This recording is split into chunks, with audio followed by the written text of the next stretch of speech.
కిర్గిస్తాన్లో జరిగిన షాంఘై సహకార సంస్థ ఎస్సీఓ రక్షణ మంత్రుల సమావేశంలో రక్షణ మంత్రి రాజ్నాథ్ సింగ్, చైనా, రష్యా మంత్రులతో కీలక అంశాలపై చర్చించారు. చైనా రక్షణ మంత్రి అడ్మిరల్ డాంగ్ జున్తో భేటీ అయిన రాజ్నాథ్ సింగ్ వాస్తవాధీన రేఖ వద్ద శాంతియుత వాతావరణాన్ని కొనసాగించడంతో పాటు పశ్చిమ ఆసియాలో ఉద్రిక్తతలపై చర్చించారు. గల్వాన్ లోయ ఘర్షణల తర్వాత భారత్, చైనా మధ్య సంబంధాలు దెబ్బతిన్న నేపథ్యంలో ఈ సమావేశం ప్రాధాన్యం సంతరించుకుంది. ఈ భేటీలో సరిహద్దుల్లో శాంతిని నెలకొల్పడం, పరస్పర గౌరవంతో సంబంధాలను మెరుగుపరుచుకోవడంపై ఇరుపక్షాలు ఏకాభిప్రాయానికి వచ్చినట్లు తెలుస్తోంది.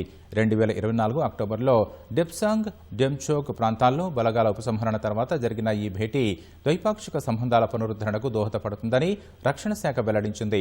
రష్యా రక్షణ మంత్రి ఆండ్రీ బెలోసోవ్తో సమావేశమైన రాజ్నాథ్ S-400ల సరఫరాపై చర్చించారు.